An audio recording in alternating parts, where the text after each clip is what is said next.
Hi all, welcome back to my channel. ನಾವಿವತ್ತಿನ ಈ ವಿಡಿಯೋದಲ್ಲಿ ಹಳ್ಳಿ ಸ್ಟೈಲ್ ರಾಗಿ ರೊಟ್ಟಿ ಹೇಗೆ ಮಾಡ್ಕೊಳ್ಳೋದು ಅಂತ ನೋಡೋಣ. ಮತ್ತು ಅದರ ಕಾಂಬಿನೇಷನ್ ಆಗಿ ಬೆಂಡೆಕಾಯಿ ಚಟ್ನಿನ ಯಾವ ಥರ ಮಾಡೋದು ಅಂತ ತಿಳಿಸ್ಕೊಡ್ತಾ ಇದ್ದೀನಿ. ವಿಡಿಯೋನ ಎಲ್ಲೂ ಸ್ಕಿಪ್ ಮಾಡದೆ ಕೊನೆವರೆಗೂ ನೋಡಿ ಹೇಗೆ ಮಾಡ್ಕೊಳ್ಳೋದು ಅಂತ ಗೊತ್ತಾಗುತ್ತೆ. ಫಸ್ಟ್ ಟೈಮ್ ಯಾರಾದರೂ ನನ್ನ ಚಾನಲ್ನ ನೋಡ್ತಾ ಇದ್ದರೆ ಪ್ಲೀಸ್ ಸಬ್ಸ್ಕ್ರೈಬ್ ಮಾಡ್ಕೊಳ್ಳಿ. ವಿಡಿಯೋನ ಸ್ಟಾರ್ಟ್ ಮಾಡೋಣ. ಬೆಂಡೆಕಾಯಿ ಚಟ್ನಿ ಯಾವ ಥರ ಮಾಡೋದು ಅಂತ ಫಸ್ಟ್ ನೋಡೋಣ. ಬೆಂಡೆಕಾಯಿ ಚಟ್ನಿ ಮಾಡ್ಕೊಳ್ಳೋದಕ್ಕೆ ನಾನಿಲ್ಲಿ ಒಂದು 10 ಬೆಂಡೆಕಾಯಿನ ತೊಗೊಂಡಿದ್ದೀನಿ. ಚೆನ್ನಾಗಿ ತೊಳೆದು ಇದನ್ನು ಮೀಡಿಯಮ್ ಸೈಜಲ್ಲಿ ಕಟ್ ಮಾಡ್ಕೊಳ್ಳೋಣ.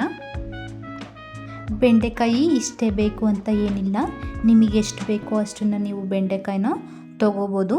ಮೀಡಿಯಮ್ ಸೈಜಲ್ಲಿ ಬೆಂಡೆಕಾಯಿನೆಲ್ಲ ಕಟ್ ಮಾಡ್ಕೋಬೇಕು. ಫಸ್ಟು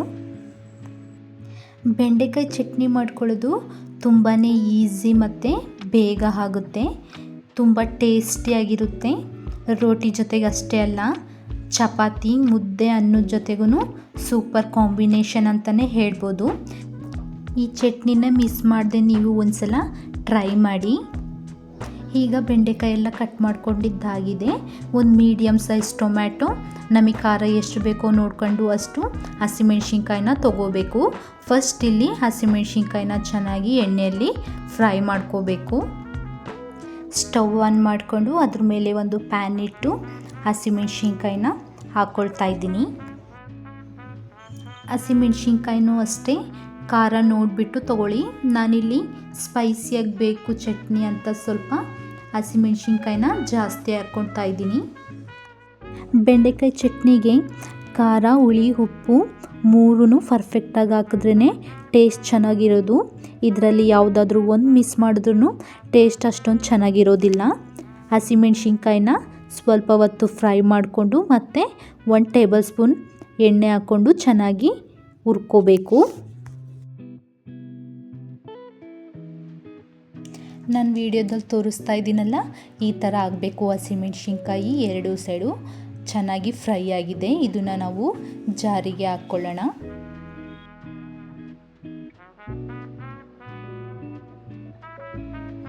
ಈಗ ಮತ್ತೆ ಅದೇ ಪ್ಯಾನಿಗೆ ನಾವಾಗಲೇ ಕಟ್ ಮಾಡಿಟ್ಕೊಂಡಿರುವಂತಹ ಬೆಂಡೆಕಾಯಿನ ಹಾಕ್ಕೊಂಡು ಚೆನ್ನಾಗಿ ಹುರ್ಕೋಬೇಕು.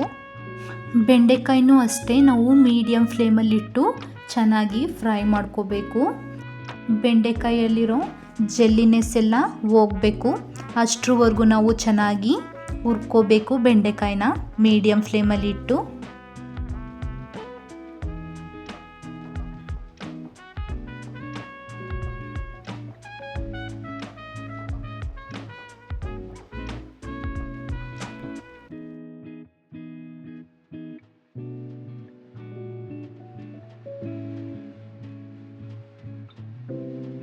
ಈಗ ಒಂದು 90% ಬೆಂಡೆಕಾಯಲ್ಲಿರೋ ಜೆಲ್ಲಿನೆಸ್ ಎಲ್ಲ ಹೋಗಿದೆ. ಈ ಥರ ಇದ್ದಾಗ 1 ಟೇಬಲ್ ಸ್ಪೂನ್ ಎಣ್ಣೆ ಹಾಕ್ಕೊಂಡು ಮತ್ತೆ ಬೆಂಡೆಕಾಯಿನ ಚೆನ್ನಾಗಿ ಎಣ್ಣೆಯಲ್ಲಿ ಫ್ರೈ ಮಾಡ್ಕೋಬೇಕು. ಮೀಡಿಯಮ್ ಫ್ಲೇಮಲ್ಲೇ ಇಟ್ಕೊಂಡು ಬೆಂಡೆಕಾಯಿ ಎಲ್ಲ ಸಾಫ್ಟ್ ಆಗಬೇಕು. ಅಲ್ಲಿವರೆಗೂ ನಾವು ಚೆನ್ನಾಗಿ ಬೆಂಡೆಕಾಯಿನ ಹುರ್ಕೋಬೇಕು. ನಾನು ವಿಡಿಯೋದಲ್ಲಿ ತೋರಿಸ್ತಾ ಇದ್ದೀನಲ್ಲ, ಬೆಂಡೆಕಾಯಿ ಎಲ್ಲ ಈ ಥರ ಚೆನ್ನಾಗಿ ಫ್ರೈ ಆಗಬೇಕು. ಈ ಥರ ಫ್ರೈ ಆಗಿರೋ ಬೆಂಡೆಕಾಯಿನ ಈಗ ಪ್ಲೇಟಿಗೆ ತೆಕ್ಕೊಳ್ಳೋಣ. ಈಗ ಅದೇ ಪ್ಯಾನಿಗೆ ಆಗಲೇ ನಾವೇನು ತೊಗೊಂಡಿದ್ವಲ್ಲ ಮೀಡಿಯಮ್ ಸೈಜ್ ಟೊಮ್ಯಾಟೊನ, ಆ ಟೊಮ್ಯಾಟೊನ 4 ಪೀಸಾಗಿ ಕಟ್ ಮಾಡಿಕೊಂಡು 1 ಟೇಬಲ್ ಸ್ಪೂನ್ ಎಣ್ಣೆ ಹಾಕ್ಕೊಂಡು ಚೆನ್ನಾಗಿ ಹುರ್ಕೋಬೇಕು. ಟೊಮ್ಯಾಟೊನ 3 ಸೈಡು ಚೆನ್ನಾಗಿ ಫ್ರೈ ಮಾಡ್ಕೋಬೇಕು. ವಿಡಿಯೋದಲ್ಲಿ ಕಾಣಿಸ್ತಾ ಇದೆಯಲ್ಲ ಟೊಮ್ಯಾಟೊ ಯಾವ ಥರ ಫ್ರೈ ಆಗಿದೆ ಅಂತ, ಇದೇ ಥರ 3 ಸೈಡು ಫ್ರೈ ಮಾಡ್ಕೋಬೇಕು. ಟೊಮ್ಯಾಟೊನ ಸಾಫ್ಟ್ ಆಗಬೇಕು. ಟೊಮ್ಯಾಟೊ 10 ಮಿನಿಟ್ಸಲ್ಲಿ ಟೊಮ್ಯಾಟೊ ಈ ಥರ ಆಗುತ್ತೆ. ಇದನ್ನು ಜಾರಿಗೆ ಹಾಕ್ಕೊಳ್ಳೋಣ.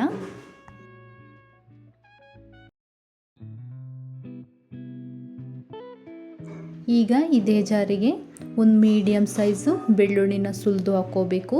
ಸ್ವಲ್ಪ ಕೊತ್ತಂಬರಿ, ರುಚಿಗೆ ತಕ್ಕಷ್ಟು ಉಪ್ಪನ್ನ ಹಾಕಿ ಇದನ್ನು ಚೆನ್ನಾಗಿ ಫಸ್ಟು ಗ್ರೈಂಡ್ ಮಾಡ್ಕೋಬೇಕು. ಇದನ್ನು ಗ್ರೈಂಡ್ ಮಾಡ್ಕೊಂಡಿದ್ದಾದಮೇಲೆ ನಾವು ಬೆಂಡೆಕಾಯಿನ ಆ್ಯಡ್ ಮಾಡ್ಕೋಬೇಕು. ಎಲ್ಲ ಒಮ್ಮೆ ಹಾಕ್ಕೊಂಡು ಗ್ರೈಂಡ್ ಮಾಡ್ಕೊಳ್ಳೋದಕ್ಕೆ ಹೋಗಬಾರ್ದು. ಈಗ ಇದನ್ನೆಲ್ಲ ಗ್ರೈಂಡ್ ಮಾಡ್ಕೊಂಡಿದ್ದಾಗಿದೆ. ಈ ಥರ ಚೆನ್ನಾಗಿ ಫೈನ್ ಪೇಸ್ಟ್ ಮಾಡ್ಕೋಬೇಕು ನಾವು.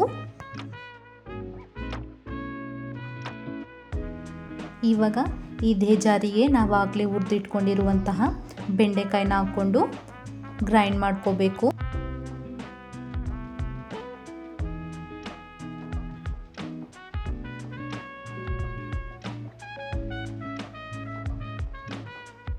ನೋಡಿದ್ರಲ್ಲ, ಬೆಂಡೆಕಾಯಿ ಹಾಕ್ಕೊಂಡು ಗ್ರೈಂಡ್ ಮಾಡ್ಕೊಂಡಿದ್ದಾಗಿದೆ. ಈಗ ಇದಕ್ಕೆ ಯಾವುದೇ ಥರ ಒಗ್ಗರಣೆ ಹಾಕೋ ಅವಶ್ಯಕತೆಯೂ ಇರೋದಿಲ್ಲ. ಬೆಂಡೆಕಾಯಿ ಚಟ್ನಿ ಈಗ ರೆಡಿಯಾಗಿದೆ.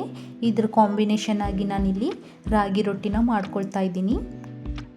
ಸ್ವಲ್ಪ ಹಿಟ್ಟನ್ನ ತಗೊಂಡು ಚೆನ್ನಾಗಿ ಪ್ರೆಸ್ ಮಾಡ್ಕೊಳ್ತಾ ನಿಮಗೆ ಯಾವ ಸೈಜ್ ಬೇಕೋ ಆ ಸೈಜಲ್ಲಿ ಚೆನ್ನಾಗಿ ರೌಂಡಾಗಿ ಉಂಡೆ ಕಟ್ಕೋಬೇಕು. ಫಸ್ಟ್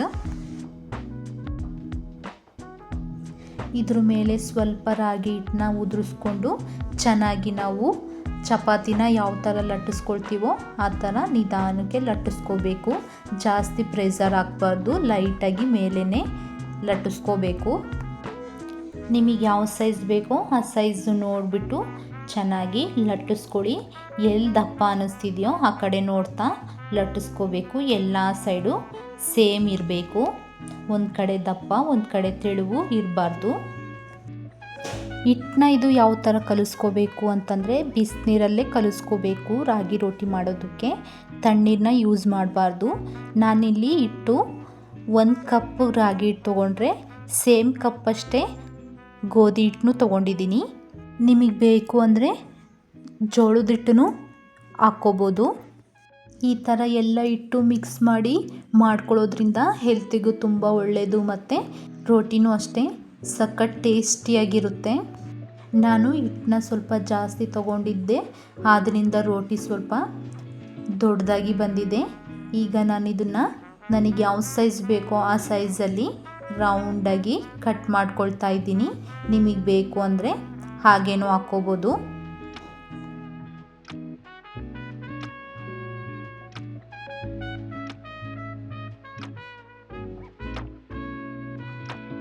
ಇದೇ ಥರ ಈಸಿಯಾಗಿ ನಮಗೆ ಎಷ್ಟು ಬೇಕೋ ಅಷ್ಟು ರೊಟ್ಟಿನ ನಾವು ಮಾಡ್ಕೋಬೋದು. ತುಂಬ ಜನಕ್ಕೆ ರಾಗಿ ರೊಟ್ಟಿ ಮಾಡ್ಕೊಳ್ಳೋದಕ್ಕೆ ಬರಲ್ಲ, ಅದು ಕಟ್ಟಾಗೋದು ಆ ಥರ ಎಲ್ಲ ಆಗುತ್ತೆ. ಅಂಥವರು ಫಸ್ಟ್ ಟೈಮ್ ಟ್ರೈ ಮಾಡೋರು, ಹೆಲ್ತಿಯಾಗಿ ಏನಾದರೂ ತಿನ್ನಬೇಕು ಅನ್ನೋರು ಈ ಥರ ಒಂದು ಸಲ ಟ್ರೈ ಮಾಡಿ ನೋಡಿ. ಪರ್ಫೆಕ್ಟಾಗಿ ಬರುತ್ತೆ. ಯಾವುದೇ ಥರ ಸೀಡೋದು ಆ ಥರ ಏನೂ ಆಗೋದಿಲ್ಲ. ಚಪಾತಿ ಯಾವ ಥರ ಸಾಫ್ಟಾಗಿರುತ್ತೋ ಅಷ್ಟೇ ಸಾಫ್ಟಾಗಿ ಈ ರಾಗಿ ರೊಟ್ಟಿನೂ ಇರುತ್ತೆ. ನಾನು ಹೇಳಿರೋ ಸ್ಟೆಪ್ಸ್ನಷ್ಟೇ ಫಾಲೋ ಮಾಡಿ ಸಾಕು. ಈ ಥರ ನಾವು ಲಟ್ಟಿಸ್ಕೊಂಡು ರೋಟಿ ಮಾಡ್ಕೊಳ್ಳೋದ್ರಿಂದ ನಾವೆಷ್ಟು ರೋಟಿ ಮಾಡಿಕೊಂಡ್ರೂ ಬೋರ್ ಅನಿಸೋದಿಲ್ಲ ಮತ್ತು ಬೇಗನೂ ಕಂಪ್ಲೀಟ್ ಆಗೋಗುತ್ತೆ.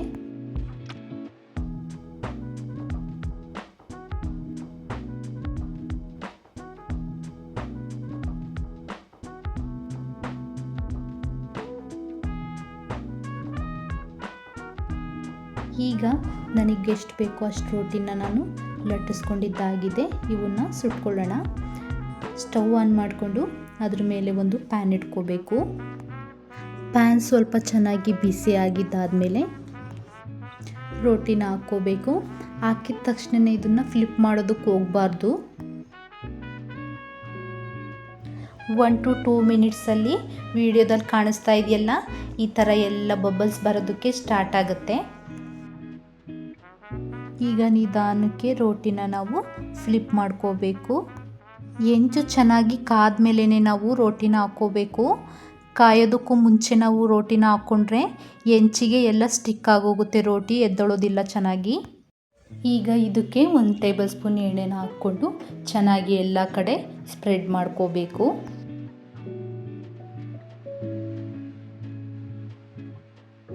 ಇದಕ್ಕೆಲ್ಲ ಚೆನ್ನಾಗಿ ಎಣ್ಣೆ ಅಪ್ಲೈ ಮಾಡಿದ್ದಾದಮೇಲೆ ಇನ್ನೂ ಒಂದು ಸೈಡ್ ಅದೇ ಥರ ತಿರುಗಿಸ್ಕೊಂಡು ಅದ್ರ ಮೇಲೇನೂ ಇನ್ನೂ 1 ಟೇಬಲ್ ಸ್ಪೂನ್ ಎಣ್ಣೆನ ಹಾಕ್ಕೊಂಡು ಅದಕ್ಕೂ ಎಲ್ಲ ಚೆನ್ನಾಗಿ ಎಣ್ಣೆನ ಸ್ಪ್ರೆಡ್ ಮಾಡ್ಕೋಬೇಕು. ನಾನು ಹೇಳಿರೋ ಥರ ರಾಗಿ ರೊಟ್ಟಿ ಮಾಡ್ಕೊಳ್ಳೋದು ತುಂಬಾ ಈಸಿ. ನಾವು ಚಪಾತಿ ಯಾವ ಥರ ಮಾಡ್ಕೊಳ್ತೀವೋ ಆ ಥರ ಮಾಡ್ಕೊಳ್ಳೋದು ಅಷ್ಟೇ. ರೋಟಿನ ನಾವು ಹೈ ಫ್ಲೇಮಲ್ಲಿಟ್ಟೆ ಸುಟ್ಕೋಬೇಕು. ಮೀಡಿಯಮ್ ಫ್ಲೇಮಲ್ಲಿ ಮತ್ತು ಲೋ ಫ್ಲೇಮಲ್ಲಿ ಇಟ್ಟು ಸುಟ್ಕೊಳ್ಳೋಕೆ ಹೋಗಬಾರ್ದು. ಆ ಥರ ಸುಟ್ಕೊಳ್ಳೋದ್ರಿಂದ ರೋಟಿ ಹಾರ್ಡಾಗಿ ಬರುತ್ತೆ, ಸಾಫ್ಟಾಗಿರೋದಿಲ್ಲ. ನಿಮಗೆ ಯಾವ್ಯಾವ ಸೈಡು ಸುಟ್ಟಿಲ್ಲ ಅನ್ನಿಸ್ತಾ ಇದೆಯೋ ಆ ಸೈಡೆಲ್ಲ ಚೆನ್ನಾಗಿ ಪ್ರೆಸ್ ಮಾಡ್ಕೊಳ್ತಾ ಸುಟ್ಕೋಬೇಕು. ಇದೇ ಥರ ಸೇಮ್ ಎಲ್ಲನೂ ನಾವು ಎಷ್ಟು ಲಟ್ಟಿಸ್ಕೊಂಡು ಇಟ್ಕೊಂಡಿದ್ದೀವೋ ರೋಟಿನ, ಆ ರೋಟಿನೆಲ್ಲ ಸುಟ್ಕೋಬೇಕು.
ನೋಡಿದ್ರಲ್ಲ, ಕ್ವಿಕ್ಕಾಗಿ ಮತ್ತು ಈಸಿಯಾಗಿ ರಾಗಿ ರೋಟಿನ ಹೇಗೆ ಮಾಡ್ಕೊಳ್ಳೋದು ಅಂತ, ಮತ್ತು ಬೆಂಡೆಕಾಯಿ ಚಟ್ನಿನ ಹೇಗೆ ಮಾಡ್ಕೊಳ್ಳೋದು ಅಂತ ಮಿಸ್ ಮಾಡದೆ ನೀವು ಒಂದು ಸಲ ಟ್ರೈ ಮಾಡಿ.